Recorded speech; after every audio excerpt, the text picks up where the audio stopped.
Hi ಎಲ್ರಿಗೂ ನಮಸ್ಕಾರ. ಎಲ್ಲರೂ ಹೇಗಿದ್ದೀರಾ? Welcome back to my channel. ನಾನು ಸೌಮ್ಯ. ಹಳ್ಳಿ ಶೈಲಿಯಲ್ಲಿ ಕರ್ಮೀನ್ ಸಾಂಬಾರನ್ನ ಹೇಗೆ ಮಾಡೋದು ಅಂತೇಳಿ ನೋಡ್ಕೊಂಬರೋಣ.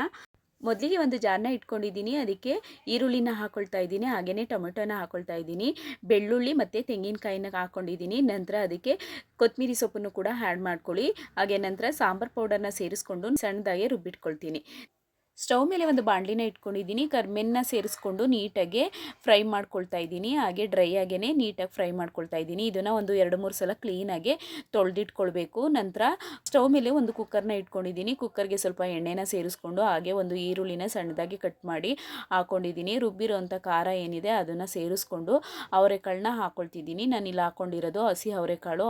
ಹಸಿ ಅವರೆಕಾಳು ಸೀಸನ್ ಇತ್ತು ಅಂದಾಗ ಹಸಿ ಅವರೆಕಾಳನ್ನಲ್ಲೇ ಬೇಕಾದರೆ ಕರ್ಮೀನ್ ಸಾಂಬಾರನ್ನ ಮಾಡ್ಕೋಬೋದು. ಇತ್ತಿಲ್ಲ ಅಂತ ಹೇಳಿದಾಗ ಒಣಗಳೇನಿರುತ್ತೆ ಅದನ್ನು ನೆನೆಸಿ ಬೇಕಾದ್ರೂ ಮಾಡ್ಕೊಳ್ಬೋದು. ಅದನ್ನು ಒಂದು 2 ಸಲ ಕೂಗಿಸ್ಕೊಂಡ್ರೆ ಚೆನ್ನಾಗಿರುತ್ತೆ ಒಣಗಳಾದರೆ. ಆಲೂಗೆಡ್ಡೆ ಹಾಗೆ ಬದನೆಕಾಯಿನ ಕಟ್ ಮಾಡಿ ಹಾಕ್ಕೊಂಡು ರುಚಿಗೆ ತಕ್ಕಷ್ಟು ಉಪ್ಪನ್ನು ಸೇರಿಸ್ಕೊಂಡು 2 ವಿಸಲ್ನ ಕೂಗಿಸ್ಕೊಳ್ತೀನಿ.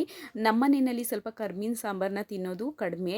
ನಾನು ಮಾತ್ರ ಊಟ ಮಾಡೋದ್ರಿಂದ ಕರ್ಮೀನ್ ಸಾಂಬಾರಲ್ಲಿ ನನ್ನ ಹಸ್ಬೆಂಡ್ಗೆ ಸ್ವಲ್ಪ ಸಾಂಬಾರನ್ನ ಎತ್ತಿಟ್ಕೊಳ್ತಾ ಇದ್ದೀನಿ. ಫೈನಲ್ ಆಗಿ ಕರ್ಮೀನ ಸೇರಿಸ್ಕೊಂಡು ಹುಣಸೆ ರಸನ ಹಾಕ್ಕೊಳ್ತಾ ಇದ್ದೀನಿ.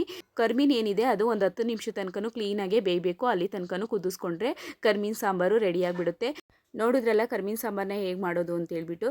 ದಯವಿಟ್ಟು ಯಾರೆಲ್ಲ ನನ್ನ ಚಾನಲ್ನ ಇನ್ನೂ ಸಬ್ಸ್ಕ್ರೈಬ್ ಮಾಡದೆ ನೋಡ್ತಾ ಇದ್ದೀರಾ ದಯವಿಟ್ಟು ಸಬ್ಸ್ಕ್ರೈಬ್ ಮಾಡ್ಕೊಳ್ಳಿ. ಹಾಗೆ ಫ್ಯಾಮಿಲಿ ಫ್ರೆಂಡ್ಸ್ಗೆಲ್ಲ ಈ ವಿಡಿಯೋನ ಶೇರ್ ಮಾಡಿ. ವಿಡಿಯೋ ಇಷ್ಟ ಆದರೆ ಒಂದು ಲೈಕ್ ಮತ್ತು ಕಮೆಂಟು ಮಾಡಿ. Thank you.